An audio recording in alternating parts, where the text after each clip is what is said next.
All right, so because we are behind, I am going to be omitting chapters 15 and 16. So let's go ahead and sign into Connect real quick.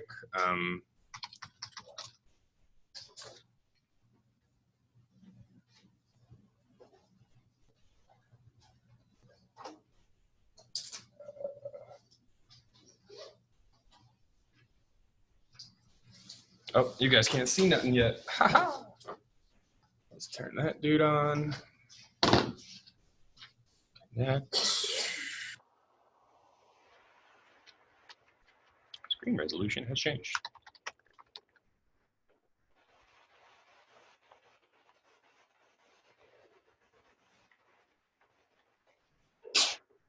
Noontime.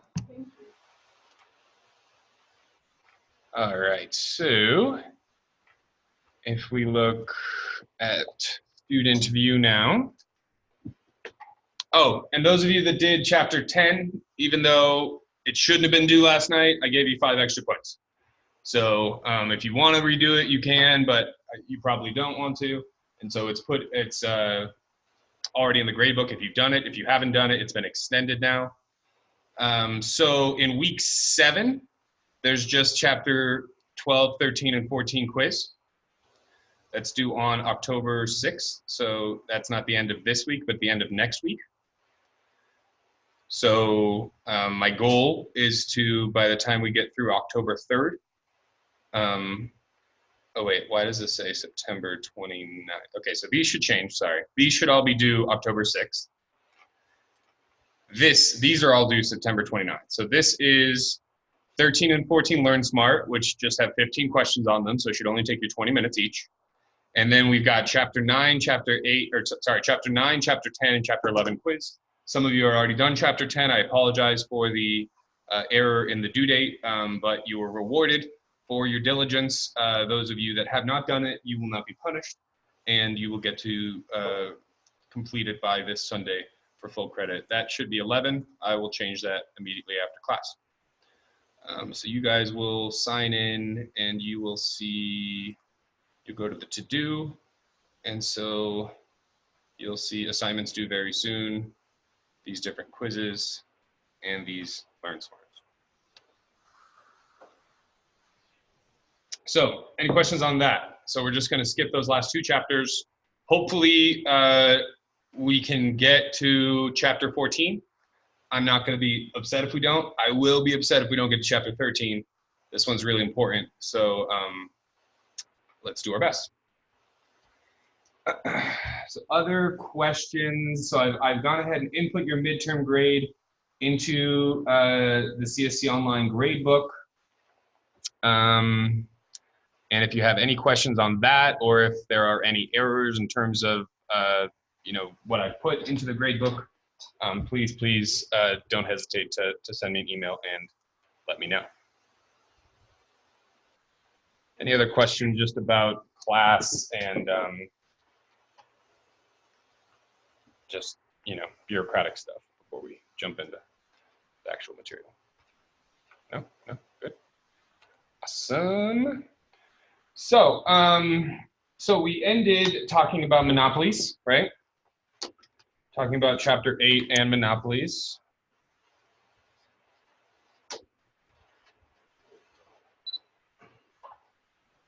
And so remember, the main thing about monopolies is the fact that now, instead of facing a flat or horizontal demand or marginal revenue curve, right? Now we have a firm that is, we have some average total cost. We have some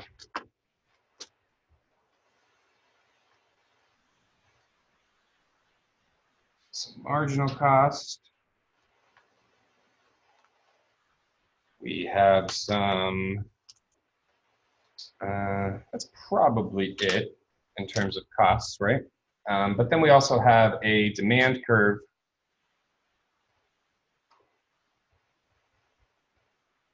and we have a marginal revenue curve. So when we are asked at what quantity does the monopolist maximize their profit, what quantity would we select? What's the golden rule?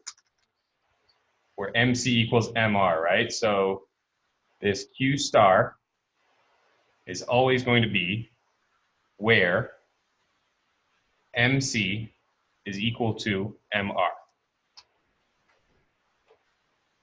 Does that make sense? And so then, in order to figure out what the profit is, we're going to go up to the demand curve. So many students will make the mistake at this point of going out to the price where the MC equals the MR. That is incorrect. That is never correct. This price is junk. We don't use it for anything. We always go up to the demand curve, because the demand curve, that tells me what? What is my demand curve by definition? What? How many are demanded, but it's a measurement. So yeah, but in other words, it's a measurement of, so remember, my demand is my willingness to pay, right? It's a willingness to pay schedule. So why would I charge less than the willingness to pay when I'm producing Q star? I wouldn't. I would charge this P, right? This P star. Why is it P star? Because it's the price that's maximizing profits. So what's going on here? Is this monopolist making a economic profit? Yes or no?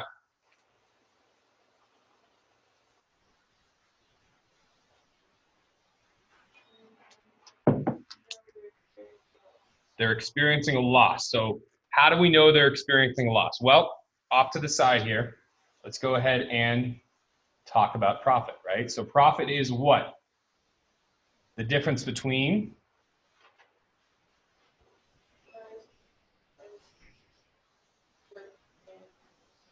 you're 2 steps ahead of me. So it's just revenue minus cost. But yes, we are absolutely getting there. So it's revenue minus cost, right?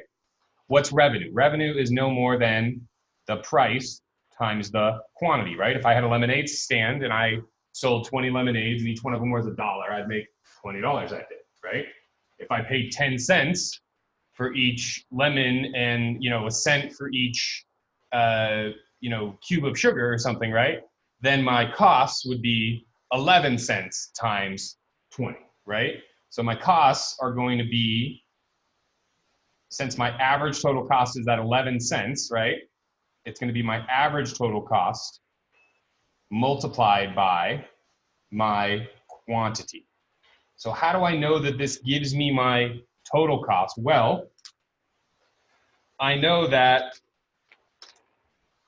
average total costs, anything that has average before it, we end up just taking the thing that's after it, right? So the TC that's after it, the total cost, and then we divide by quantity, right? In order to get that, this is by definition. So we could have 3 equal signs here if we want, because that lets us know it's definitional, right?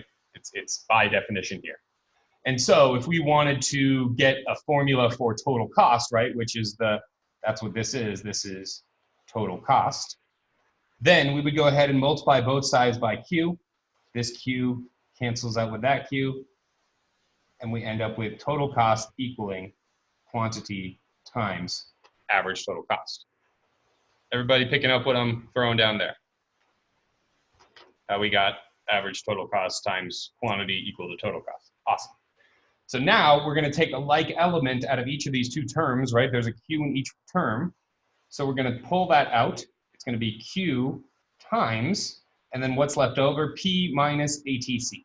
P minus ATC. So we're going to need the average total cost at this quantity, right? So usually the average total cost is below the price, below the demand curve, but not for this particular example that I drew, right? So this is our average total cost that's associated with Q star, right? And then this whole area here, this is our economic loss.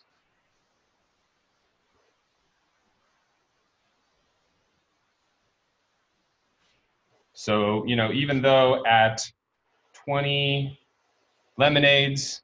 You know, the price has plummeted so much that I'm only getting, you know, let's say 5 cents.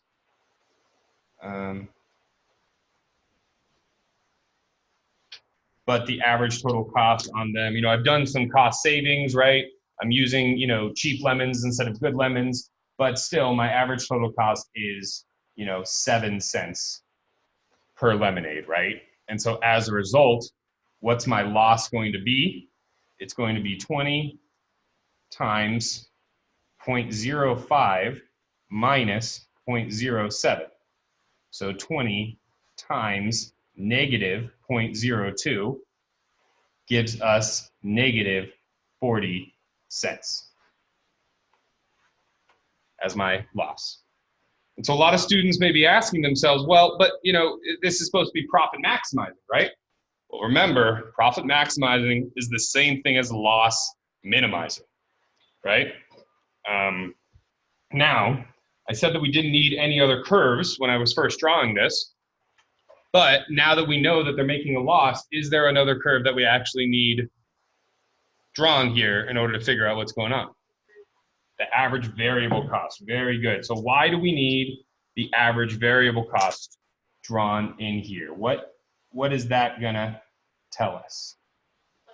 What they are able to pay, like the cost that they're able to pay. Exactly. So at this price, sure, they're not able to recoup all of their costs, right? However, they're able to recoup all of their variable costs, right?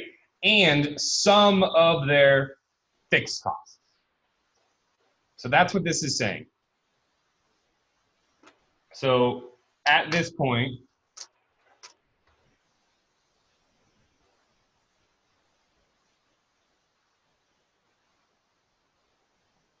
they can cover all variable costs and some fixed costs.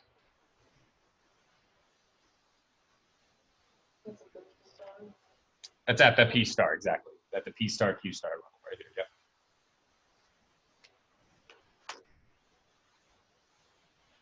Questions on that?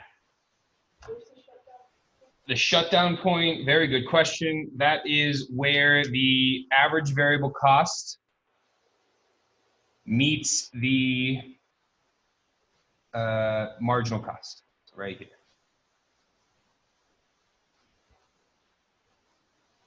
So if the price falls below this,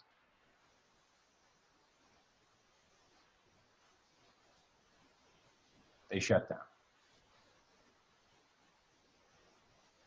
And then remember, the supply curve is nothing more than the marginal costs curve above the average variable cost, right? And so if this is a monopolist, then that means that this super thick line, right, that's my supply curve. But it only starts right here. Why does it only start at the shutdown point?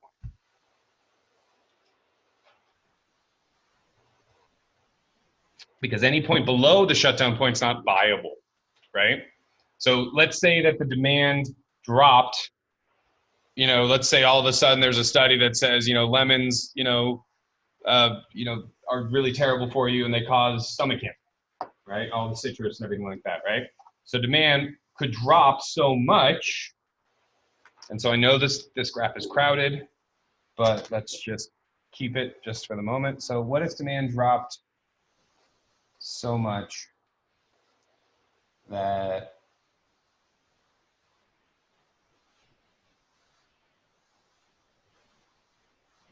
this is our new marginal revenue 2, or demand 2. So we're going to produce where marginal revenue crossing marginal cost. We're going to go up to what are we going to charge for it? So I didn't actually do it far enough. They're still going to operate here, right? So I'm going to go up to the demand curve, and the demand curve is right on top of the average variable cost. And so you're kind of indifferent between staying open and closing at this point, right? it would need another shift. So I know it's gross, but we're gonna have to do it. Another shift even then.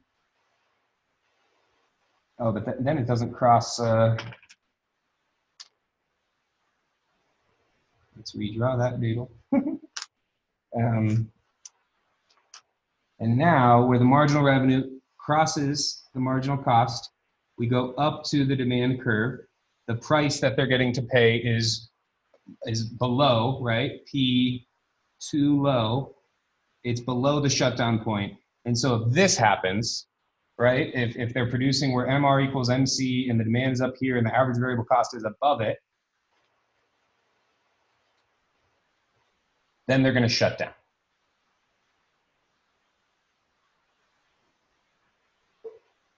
So if we get to a situation of D3 and MR3, then the firm's just going to go ahead and shut down, right? So you know, we don't often, this kind of grates at our intuition, right? You know, how can a monopolist be losing money? How can they shut down? But at the end of the day, right, if nobody wants your product, doesn't matter if you're the only person producing the product and you have some amazing, you know, technology or patent or lowest cost of production or whatever the case may be, whatever your competitive or your monopoly, your market power is based off of, it's not going to do you any good, right? So if demand shrinks enough, then you're just kind of screwed. Questions on that? All right, I think you guys get monopoly behavior very well at this point. Are there any questions from the back of the book in chapter 8 that you'd like me to go over before I move on to chapter 9? Is there any type of particular problem that you guys found difficult?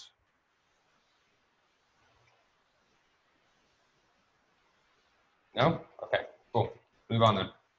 So, let's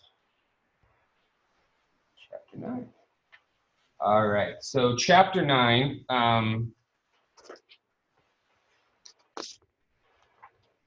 So, you know, up until now, we really had just the perfect competitive and the monopoly, right, as the two extremes in terms of the types of firms, right? But chapter 9 introduces us to monopolistic competition.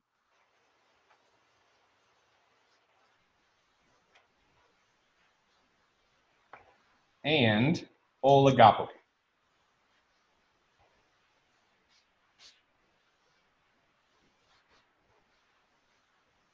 All right, so first question that we're asked here, how does monopolistic competition differ from pure competition in terms of its basic characteristics, right? So how is monopolistic competition different than perfect competition? Brock. Well, monopoly competition has different products or pure competition, same product. Very good. So these are differentiated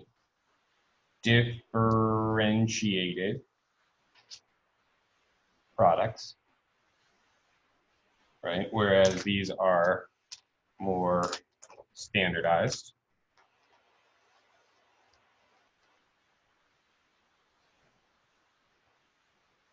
All right. What about the number of firms?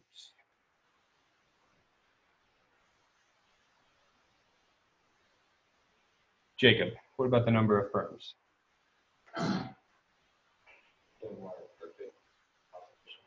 There are more in perfect competition. Very good. So there's going to be a very large number of firms. Barely, sorry, you're just going to have to deal with that. Very large number of firms. I can't deal with it.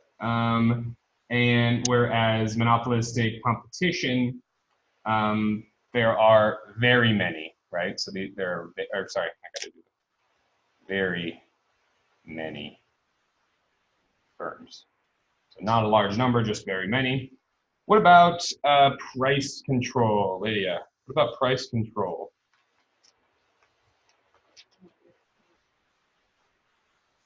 Right, so they have some control over price in a very narrow range. And perfectly competitive, we know that perfectly competitive, they're price takers, right?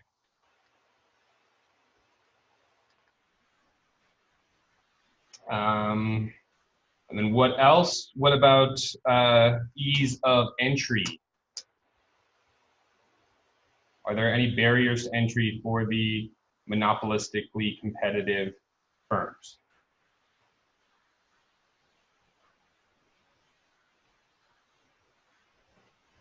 So there's relatively easy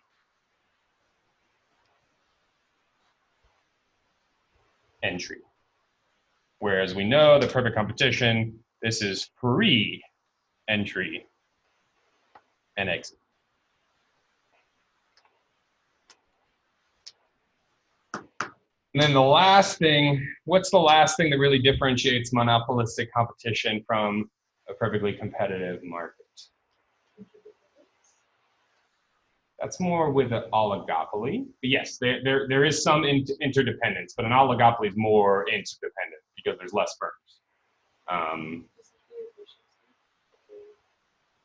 This has to do with the inefficiency, right? So what's causing some of that inefficiency compared to perfect competitive firms, right? What do we assume about perfectly competitive firms? Since there's many firms and many consumers and it's a subsidized and it's a standardized product, do they advertise? Like, do we ever get advertised for corn? Like, eat more corn? No, right? So, you know, we have what's called non-price competition, whereas there's like only price competition happening here, right? So non-price competition, you know, this could be advertising, trademarks, and brand names. The Ohio State was trying to trademark the, like starting something with the. I don't know what happened to it, but yeah, ridiculous. Okay. Now, what about, that's fine, we're good enough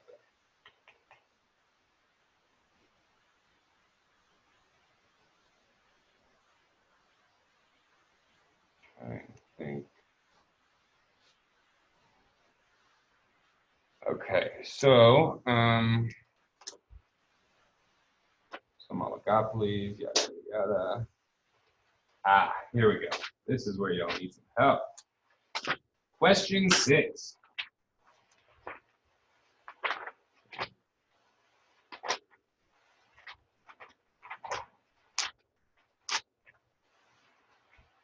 Keep going faster. Come on. All right. Question 6. Explain the general meaning of the following profit payoff matrix for oligopolists X and Y. All profit figures are in thousands. I can read today. All right, so let's use the payoff matrix to explain the mutual independence that characterizes oligopolistic industries.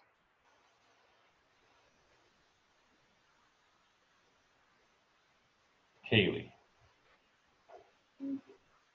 So let's use the payoff matrix to explain the mutual independence that characterizes oligopolistic industries.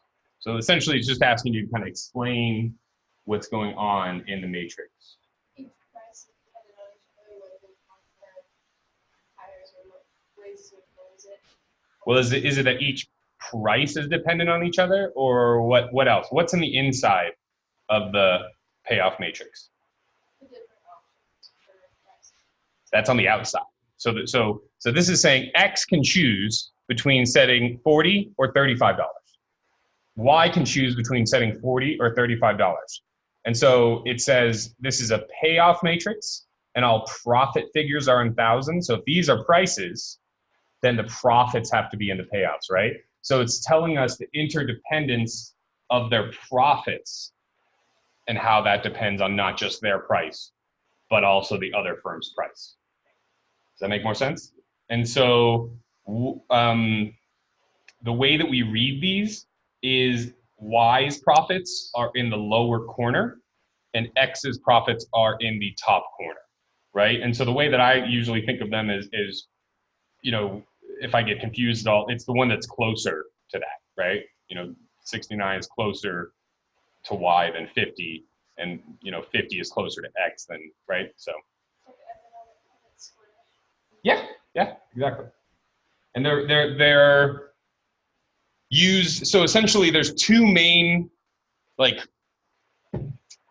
schools of economic thought, and the way that this book brings you through it is like 80% of what we learn is the kind of neoclassical, you know, supply and demand and stuff like that, and cost curves. And then this is the other stuff. This is the other 20%, all right? And this is the beginning of what's called game theory, right? So did you guys ever see the Beautiful Mind thing? Yeah. I mean, I'm probably not supposed to show it now in class these days because it's, you know, gendered and probably misogynist, right?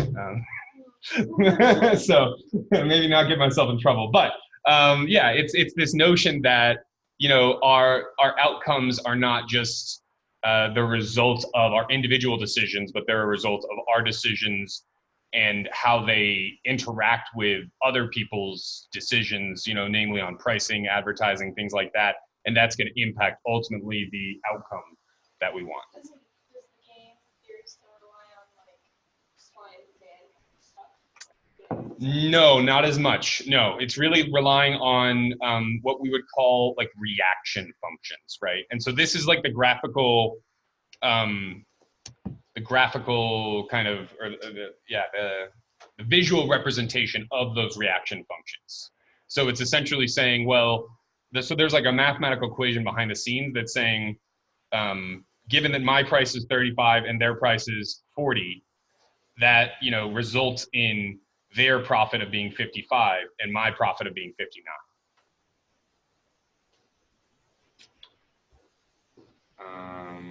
Okay, so we are asked, assuming no collusion between X and Y, what is the likely outcome? What's the likely pricing outcome? So how would we try and look at this? How do we look at the likely pricing outcome? And they're not food. They're not colluding in this one, right? This is 6B. So would it be wherever they make the most profit? But see, since they're not colluding, so, okay, so let's say I'm X and you're Y, right? And so if your strategy is to try and make the most profit. And then the other person makes it, you make more than them. Right, so if you choose 40, then I'm not gonna choose, so then if you choose 40, let's take a look at this. Oh. Would I choose 40 and get 57? Or would I choose 35 and get 59? 59 is more than 57, it's an extra 2,000 bucks. I'm gonna choose 35, right? So I'm gonna undercut you.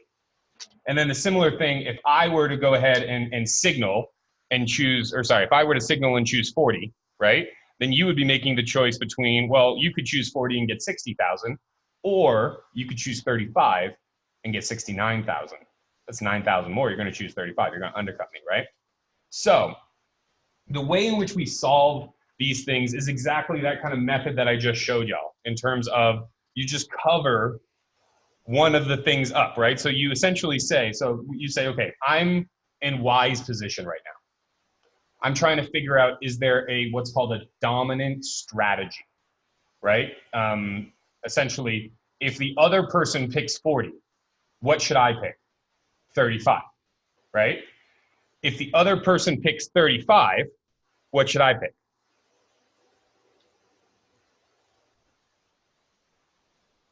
What do you think, Brock? What should I pick if the other person picks 35? I should pick 35, right? Because 58,000 is greater than 55,000. And so they have what's called a dominant strategy, because regardless of the situation, regardless of what the other person does, they're going to choose 35. Does that make sense? And the same kind of thing's going on here in terms of, let's just assume that y is picking 35. As x, am I going to choose 35 or am I going to choose 40? I'm going to choose 35 so I can get 55,000 instead of 50, right? And then same thing here. If y chooses 40, am I going to choose 40 and get 57,000, or am I going to choose 35 and get 59,000? I'm going to choose 35. I'm going to undercut them, right? And so both of these players, both X and Y, has a dominant strategy to pick 35. And so as a result, this is the likely pricing outcome. 35, 35, X getting 55,000 profit, Y getting 58,000 profit. Why is that different if they're like pretty much the same thing? Like why would one make more here? Non-price competition. So one of them is spending more money on advertising than the other one. One of them might have spent, money on research and development for, a new type of candy, if it's like the Gobstopper company or something like that, right? But then it didn't work out. And so they have to eat that loss. And so as a result, their profit's going to be less than the other one. Does that make sense? Or maybe one of them got, a little better deal on the supply of sugar to make the Gobstoppers or something, so. But that's a very good question. Why aren't they, exactly equal to each other? Yeah, exactly. And that's why perfect competition is really just an extreme that never really happens in reality. This is much more of the case in terms of what we see happening. All right, so the last question, in view of your answer to part B, why might price collusion be mutually profitable? So if they both colluded, what would they do?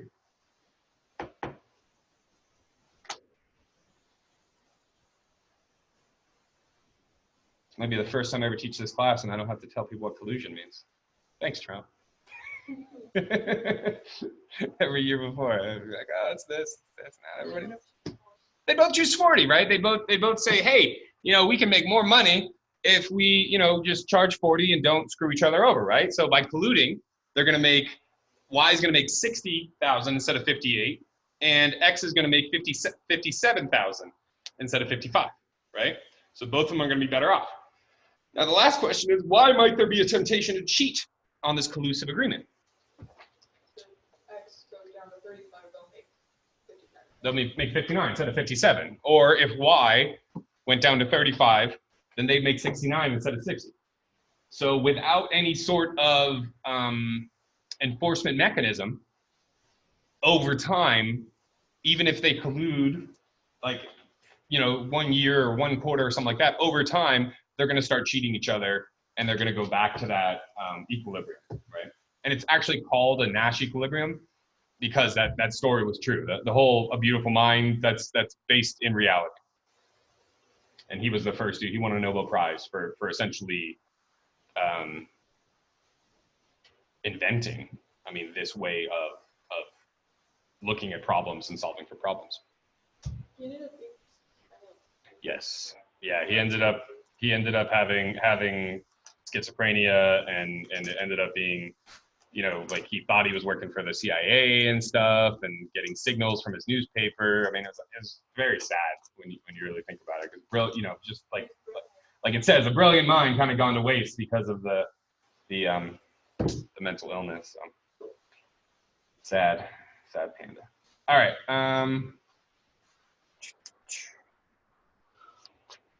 What else should we do here?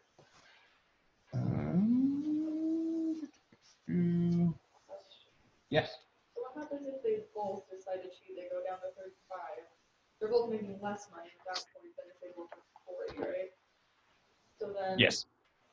Would they talk again and go up to 40, and then it's just the cycle? Perhaps, yeah. And so what you're alluding to is the notion that, and I remember somebody brought this up in class at one point too, right? That like all of this doesn't have a time element to it. It's a one-shot game, and it's contemporaneous. So both of the people are selecting the prices at the same time. They're locking them in, and then this happens, and then they never interact with each other again. That is not the world that we live in, right? A lot of what we do it's repetitive, right? It's you know, the same decision happens every quarter or every month or every year or whatever, right? And so it's actually about that interplay over time that determines what happens, more so than the actual kind of structure of the payoff matrix. And so, yes, you're absolutely right. That's more advanced than even in like the 200 level classes. But if that's something you're interested in, you know, work out an independent study or something to work on that, because it's super cool. Definitely, you know, it's one of the newest parts of economics in terms of, you know, 30 years old, 40 years old, or something like that. But yeah, okay. I'm trying to think. I mean, what other questions might y'all have?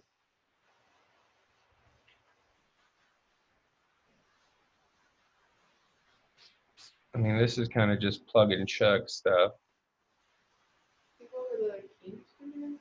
The kink to demand curve, yes, absolutely. So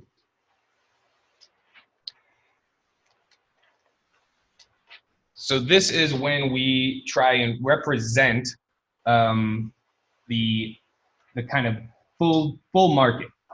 And so we're going to combine the demand curve for, I think we can go one back, nope, okay. So we're going to combine the demand curve for the first oligopolist, essentially. So whoever would produce over this quantity amount. And then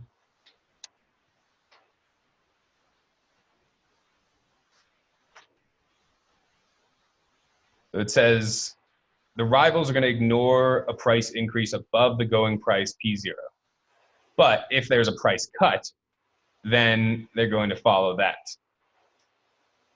That's what makes it kinked. I apologize. So it's not a combination of multiple firms. It's essentially saying the reason why the slope changes so much at a certain price is that when we go above this price, our demand starts to, like the change in the quantity demanded for any 1 unit increase in price is much higher here, right? In terms of,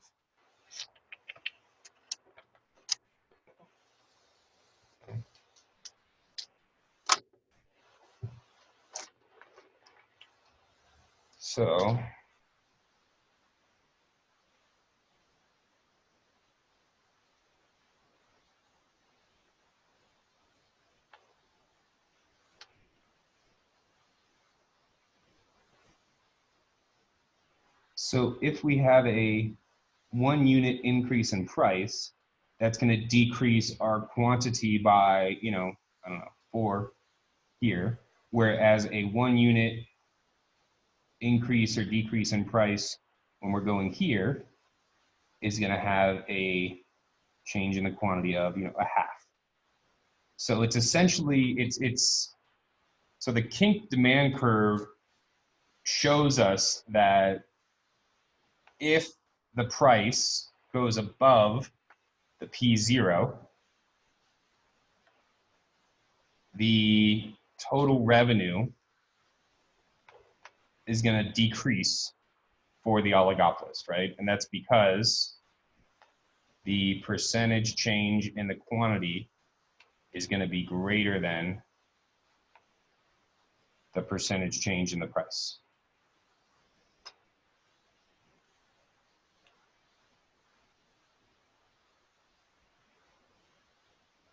And so, I mean, the main thing is that, oh yeah, and then remember our marginal revenue is always just twice the slope of the demand.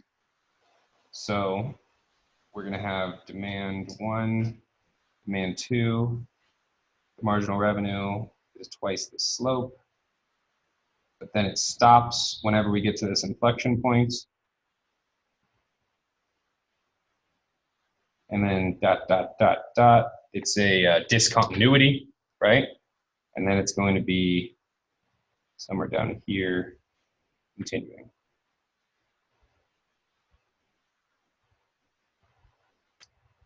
And these have to do with the individual marginal costs. So this is the marginal cost. This is the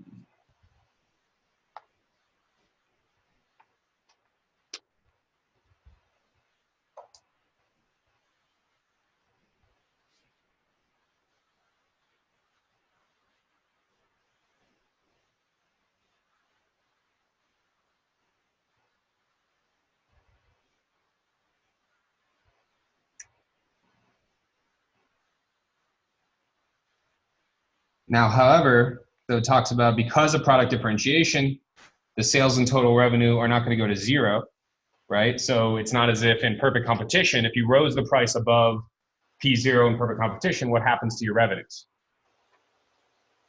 They go to zero, right?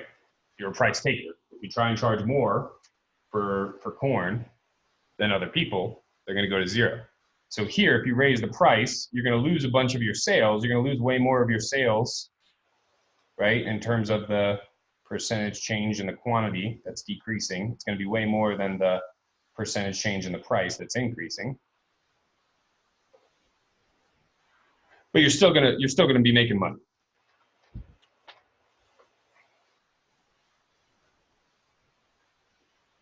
So essentially, it's just talking about, you know, there's a highly elastic range in the demand curve of an oligopolis, and there's a inelastic range.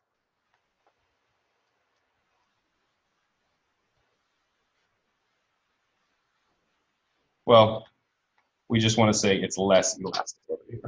It's not always inelastic.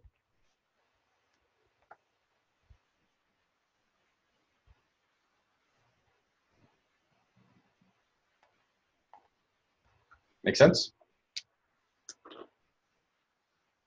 So I mean, it's kind of a crib, so that we can better characterize what happens when we change or when marginal costs or demand change in the oligopolist realm.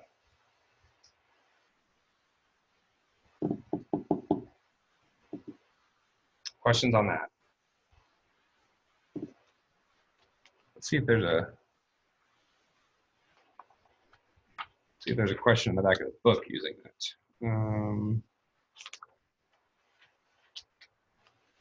What assumptions about a rival's response to price changes underlie the kink demand curve for oligopolists? Why is there a gap in the oligopolist marginal revenue curve? How does the kinked demand explain price rigidity in an oligopoly?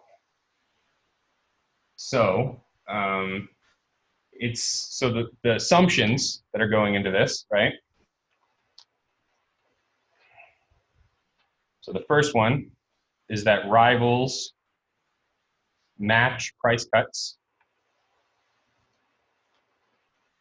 So why are we assuming rivals match price cuts? Well, they can't, right? I mean, they're charging above the marginal cost of producing the good, you know, because they enjoy some market power, so they can. Second is rivals ignore price increases.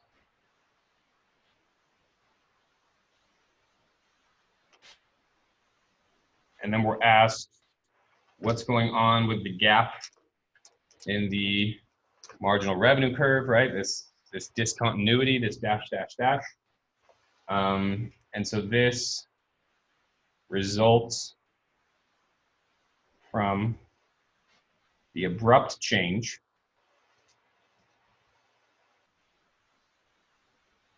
in the slope of the demand curve.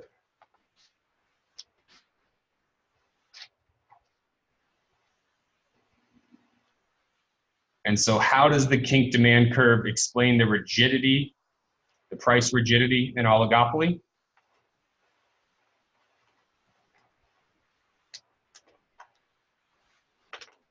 So if we were at a marginal cost point of right here, or sorry, no, we were already where we were at. So why don't we need that? Why is that bad? Because where are we producing? We always produce where the marginal revenue equals the marginal cost, right? And then we go up and then we set the price. So this is already good in terms of what's going on here. So why would there be price rigidity in the oligopoly here? And this is part of the reason why I didn't say that this range was inelastic. It was just less elastic.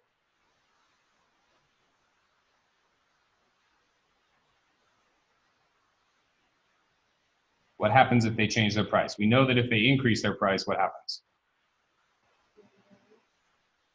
The other people ignore it, but what happens to their total revenue or their profit? Profit goes down. What happens if they lower the price? Rivals are going to match the price cuts, and so the profit is either going to stay the same or it's going to go down. So this explains the rigidity, right? In terms of, you know, you're damned if you do, you're damned if you don't. If you increase prices, you lose profit. If you decrease prices, you either gain no profit or lose profit as well. When you say lose profit, does that mean like temporarily if you lowered your prices below people, you might have profit increase, but then they'll lower theirs, so you're back where you started? Exactly.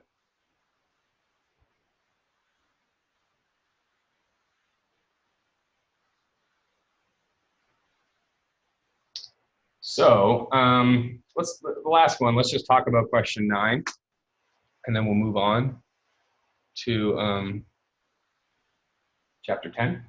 Why might price collusion occur in oligopolistic industries? Assess the economic desirability of collusive pricing. What are the main obstacles to collusion? And why do you think that price leadership is legal in the United States, but price fixing is not? So what is price leadership? Who's the biggest price leader in our economy right now? Kaylin. Who's our biggest price leader in the economy? Who sets prices and everybody else follows? Yeah, but like there's one particular entity. It's a huge firm. And, you know, if all of a sudden they're only selling, you know, whatever, chairs or flat screen TVs or groceries or medicines at a certain cost, at a certain price, then everybody else starts to follow suit. Walmart, exactly, Walmart, right? They're one of the biggest price leaders in our economy right now, right? And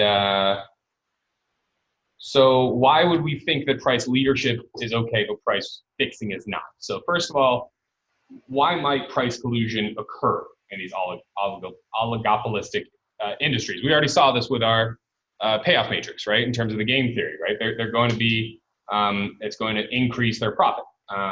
So they're going to collude with regard to price. It's going to be detrimental to producers, detrimental to consumers.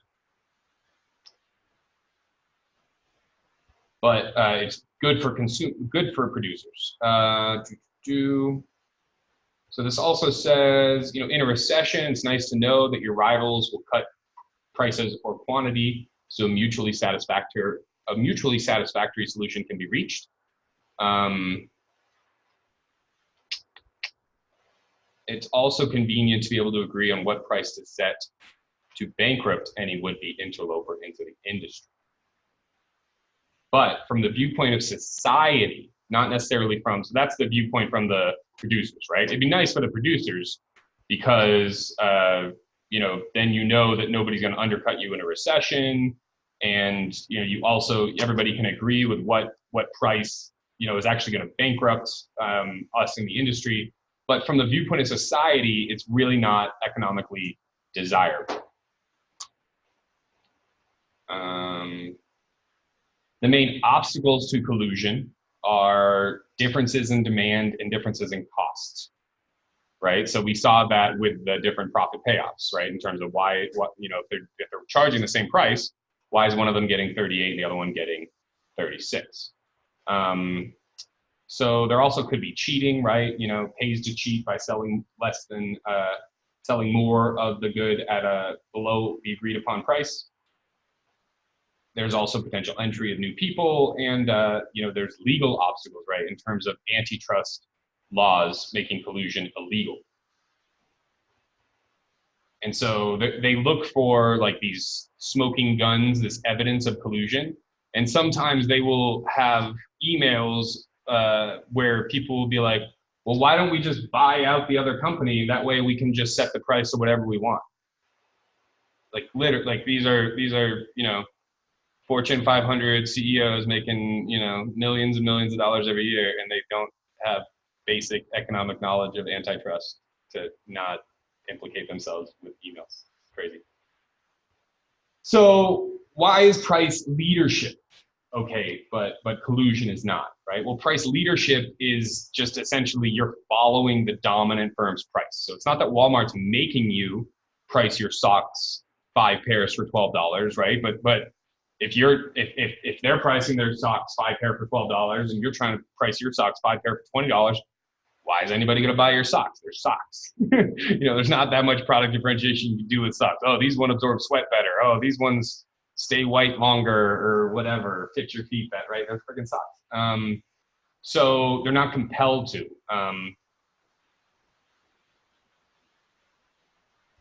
And it says also the tacit agreement on price doesn't include any agreement to control the quantity or to divide up the market. So as long as it's not. So what is tacit?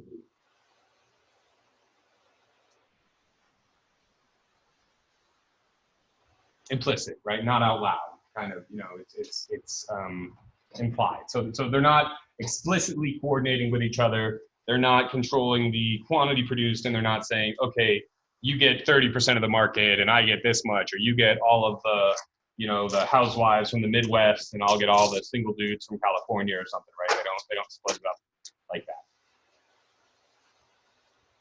So just to wrap up, there's a lot of advertising in both of these things, just so that they can, both push new products and product information, but also to just shore up that product differentiation so that people will be less likely to substitute your good for somebody else's. And that's part of the reason why for a lot of these things, it's like they'll pay for, movie stars and sports stars and stuff, right? Because what are they selling you? They're not necessarily selling you the new features on the shoes or whatever. They're selling you this image and lifestyle that's associated with this brand, right? And I mean, we've kind of exited a phase of that, but there was definitely an era where like people were like, oh no, I'm a Nike person. I only wear Nike or Adidas, right? I only wear Adidas sports stuff. And like, so, it worked in terms of, kind of establishing what we would call brand loyalty, right? I'm willing to go back to this brand regardless of their price because I like the way it looks. I like their labor practices, or I like the materials that they're using for their goods, or whatever the case may be, right? Questions on chapter 9? All right. So real quick, there's this funny conversation between 1980s American Airlines and now defunct Braniff Airlines. They were engaged in a fierce price war that eroded the profits of both carriers. So in the midst of the battle, Robert Crandell, the president of American, made a telephone call to Howard Putnam, the president of Braniff. Unbeknownst to them, the call was being tapped. The conversation went as follows. Well, I think it's dumb as hell for blank's sake. All right, to sit here and pound the blank out of each other, neither one of us is making a blank dime. Well, I mean, blank, what the hell is the point of it? But if you're going to overlay every route of American on top of every route that Braniff has, I can't just sit here and allow you to bury us without giving our best effort. Oh, sure, but Eastern and Delta do the same thing in Atlanta and have for years. Well, do you have any suggestions for me? Yes, I have a suggestion for you. Raise your blank fares 20%. I'll raise mine the next morning. Robert, you'll make more money and I will too. We can't talk about pricing. Oh, blank, Howard. We can talk about any blank thing we want to talk about. And so that taped conversation found its way to the U.S. Justice Department. But ironically, the suggestion to raise prices did not actually violate what's called the Sherman Act, right, which is one of the main antitrust things, because the other dude rejected the proposal. So he actually saved his ass by rejecting it, right? So conspiracy to fix prices requires 2 or more conspirators. Nonetheless, the Justice Department reminded American that its behavior could be interpreted as an attempt to monopolize the market, which would be a violation of Section 2 of the Sherman Act. American agreed to cease and desist any further discussions with prices with competitors. So they just barely escaped.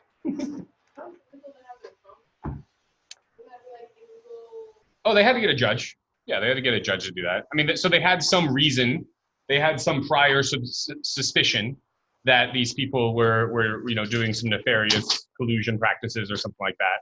And as a result, they tapped it. But yeah, no, that could, like, if some random cop or like me tapped their phone and then sent it in, even if the other guy had agreed to it, that wouldn't be admissible in court. Because it's an illegal wiretap. Yeah. That's a very good point. All righty, so chapter 10, I'm going to slow it down a little bit and go to some lecture notes since this is some really important stuff. Yeah, I feel it. All right, so chapter 10, this is GDP and the economy.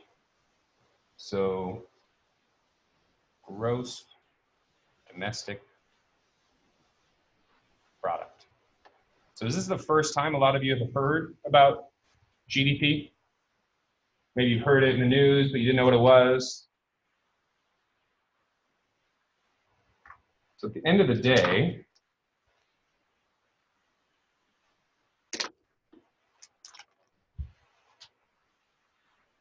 we've got something called national income accounting. And so, okay, so let's think back in the day. So before 1776 was a really important year. Why?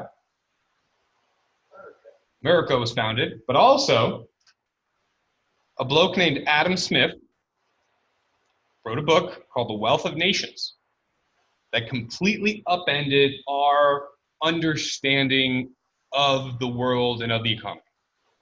Up until this point, your national wealth was measured in what?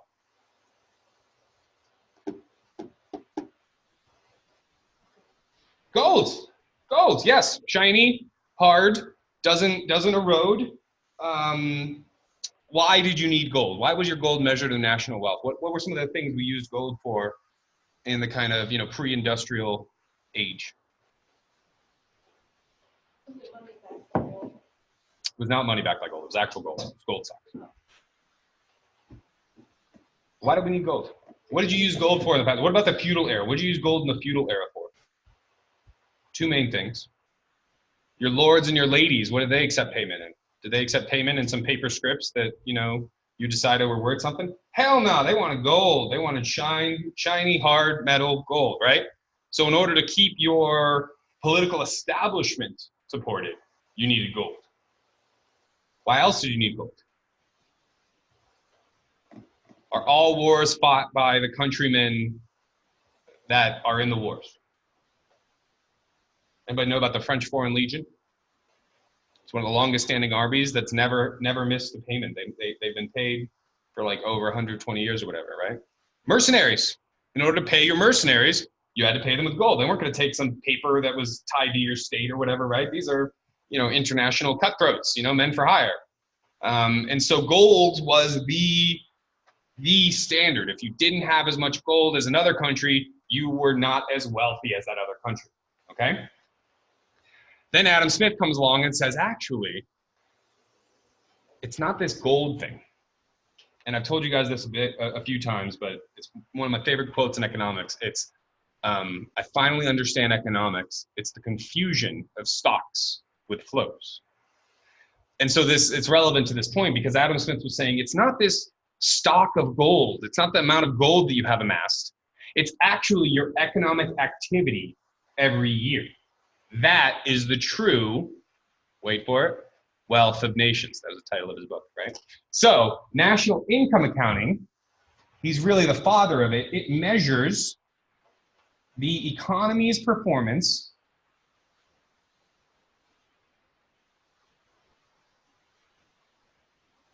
by determining the overall production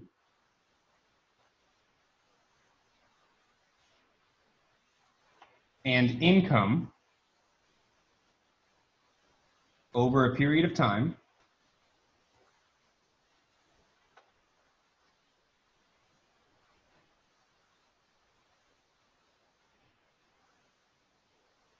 and specifically GDP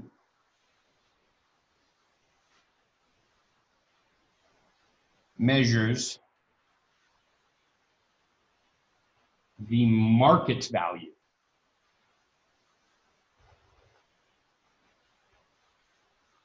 of production slash output.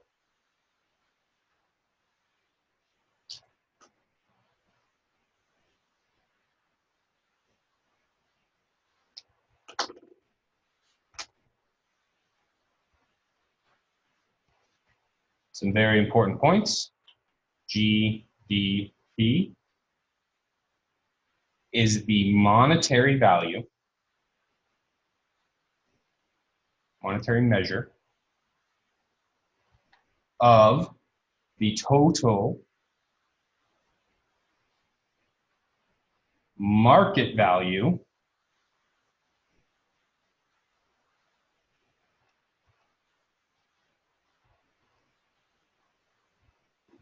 of all final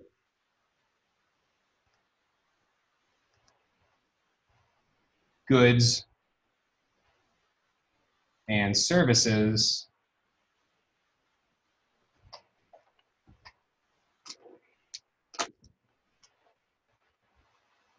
produced within a country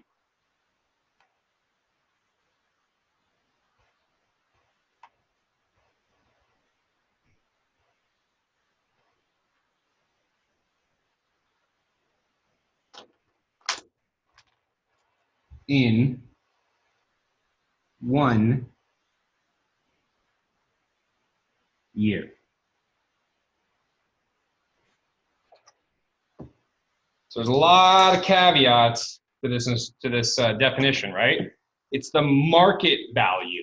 So that means that, you know, if I wanted to sell you this coffee cup for $2, oh, sorry, market value. So that means, you know, even so, if I bought this coffee cup for $3, but it actually is worth, you know, $20 to me or something like that, right? That doesn't matter. It's the market value. It doesn't matter my individual value of it or anything like that, right? So it's the market value of it.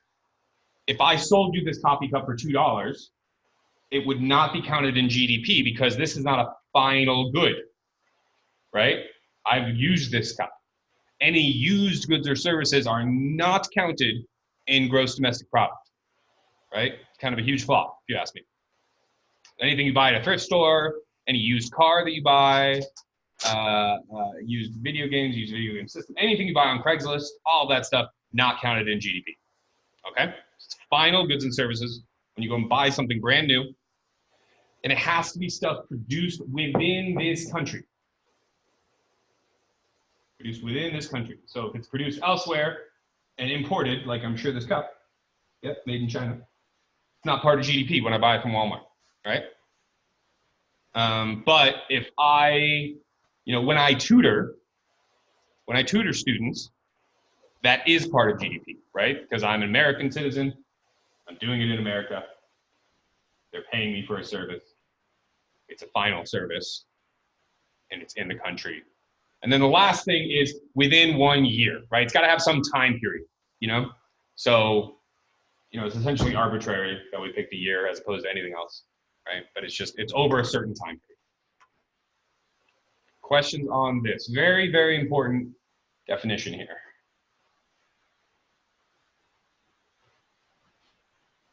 So money acts as a common denominator, right?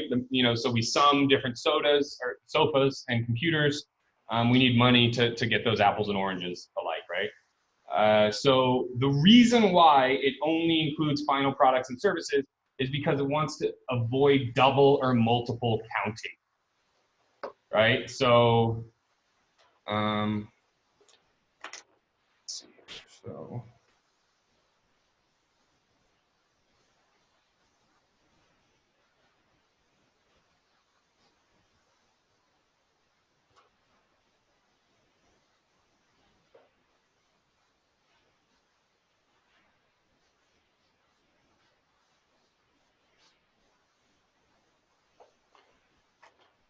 and it also,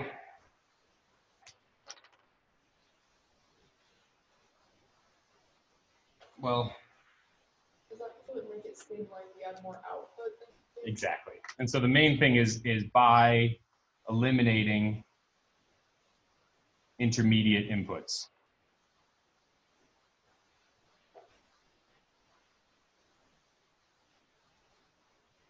So, you know, when I go to Ace and get some, you know, 2x4s or something to make the birdhouse, and then I make the birdhouse and I sell the birdhouse on Etsy or Amazon, right? The birdhouse is counted as part of GDP. If they also counted the sale of the wood to me, then that would be double counted. So intermediate goods are not included. Used goods are not included. Pardon? is intermediate the wood? Yeah, intermediate is the wood. Yep. What draws the line where stuff like corn or ethanol? That's a great question.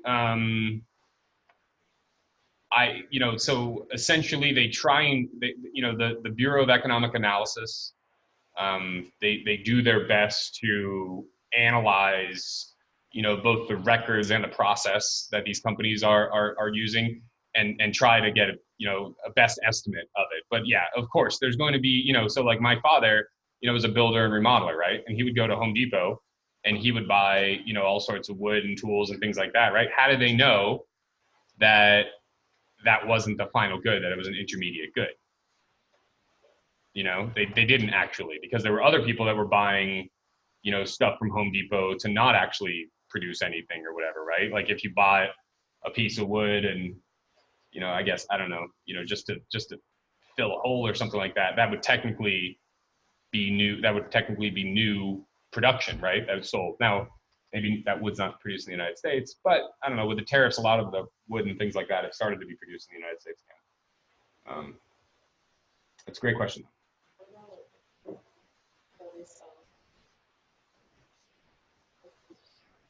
That is a final product because essentially, so here's where it gets hairy. So it's always a final product, right? But if you are setting up rental houses that are completely furnished and you're buying all this furniture from IKEA to put in this rental house to then rent to somebody, right? Then it's kind of an intermediate input then, right? You know what I mean? You're not the last user of that good or whatever, but for the most part, they just assume that all the furniture that's sold is a final good. And I think they assume that like most of the construction materials that are sold are intermediate. And like the Cisco trucks that come in and deliver food to different restaurants, right? Those are all intermediate goods. So they just don't count those at all because they know those are feeding right into a supply chain that's then taking those frozen patties and grilling them and selling them. And so when we go to Wilds and get a burger, that's part of GDP. But when Wilds pays Cisco for their burgers, that's not part of GDP. Does that make sense? Okay. So the main way that so just a second point. So the other part of final goods, right, is why do we exclude secondhand sales?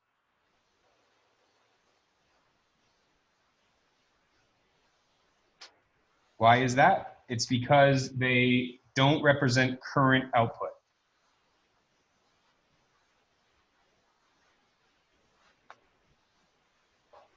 So, all of the, the vintage craze, right? In terms of, how vintage has come back in fashion. And so these thrift stores and the record players, right? Do you guys have record players or has that phase, is that gone? I never got one. I was too old. Do you guys have record players? Is that people that do, but it's kind of, it's fading? Okay, good. I'm glad about that. That was really dumb. Like, what? You pay more to get less of a quality. Oh, but it sounds like it's supposed to sound, man. With the bumps and the craps. What? I like Bluetooth better. Yeah, I know. Drives me crazy. Okay. Like if you're gonna do it, do it. Like your whole house should be almost a museum then, right? But whatever. So yeah, all that stuff not counted as part of GDP. All right, so how do we measure this thing, right? How do we measure this thing? So there's a couple ways. So we'll go over the first one today, and we'll pick up with this and the second way in class on Thursday, right? So this is going to be 2, measuring GDP. And so the way that we normally see GDP measured is we add up all the spending in a given year.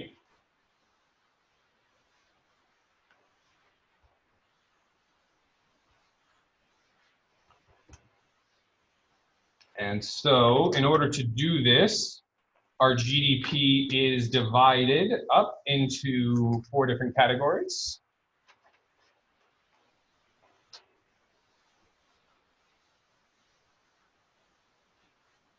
And the 4 categories are household consumers. So again, HH just stands for household. We've got businesses. We've got Uncle Scam, the government. It's always in your pocket. And we've got foreign buyers.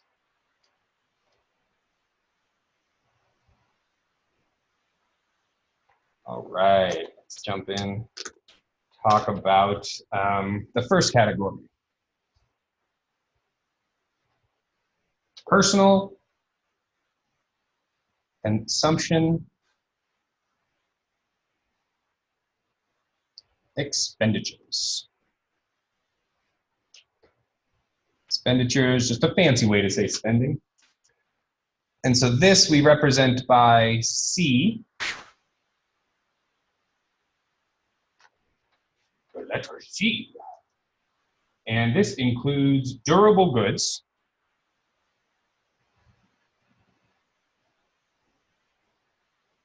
What's a durable good? Yeah, last 3 or more years.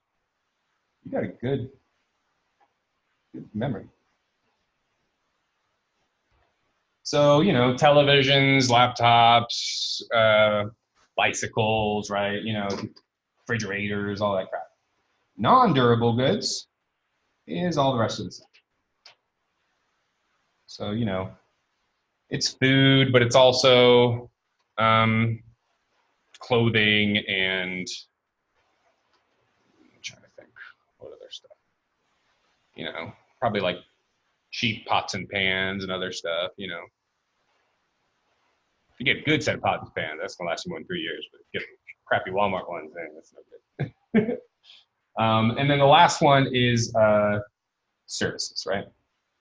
So what you are consuming right now is a service. Education. All right. Next.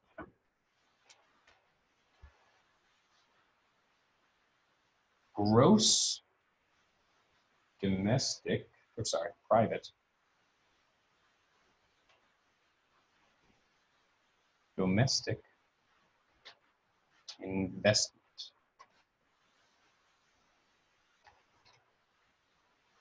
So this is represented with an I. Does this represent the businesses? Mm-hmm.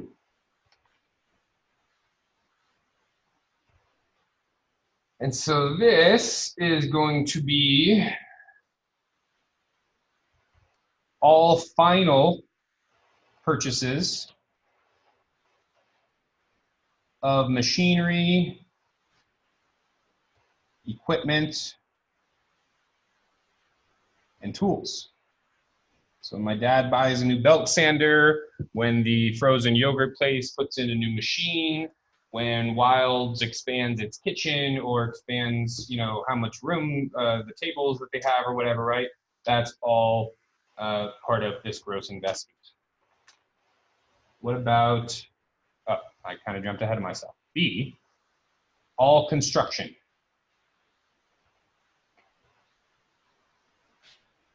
And so this includes residential.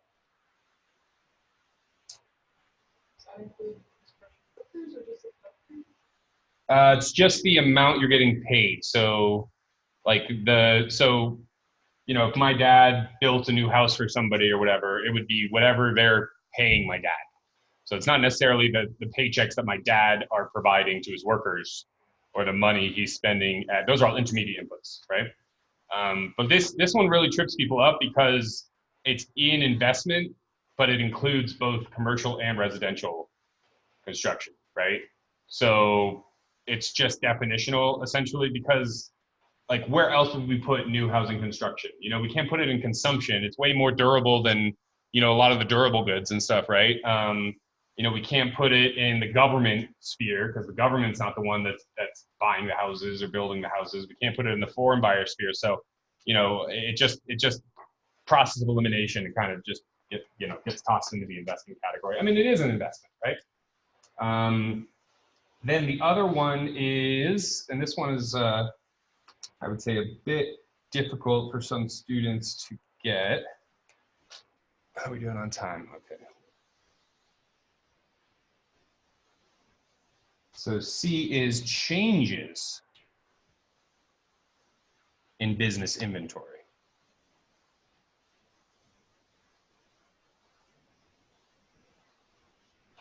So what happens when total output,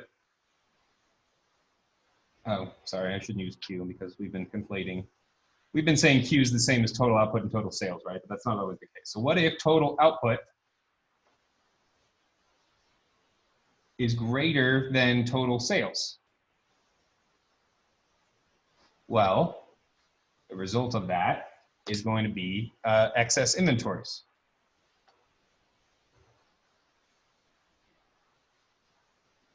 So that shows up in gross domestic product. And if businesses sell more than they currently produce, right? So if total output is greater, or sorry, less than total sales, then this entry becomes negative.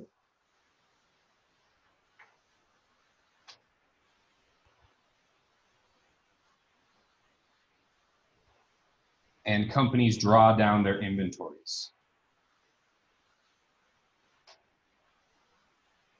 What do you mean by that? They use the excess inventories that they had in storage or whatever.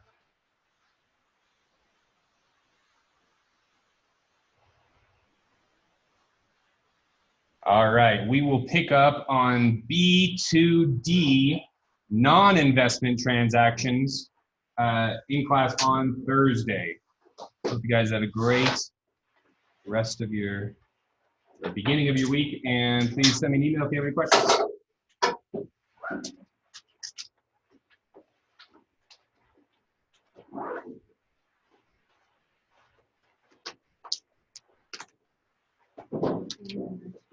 So they're selling more than they have? So they're selling, okay, so their sales is more than their output that year. Okay. So it's not necessarily more than they have total, because they have stuff from last year that built up in their inventory. So there's stuff in their warehouse. Does that make sense? Yeah. Okay. Sorry. Yeah, I should have said that more correctly. If either one of you want to be tutors for economics in the future, I'd be more than happy to recommend you to the library. Okay. Because I know they're always needing people, and you two are both super on top. Thank you. You're very welcome. I wish I would have done that chapter 10 quick. 5 points, man.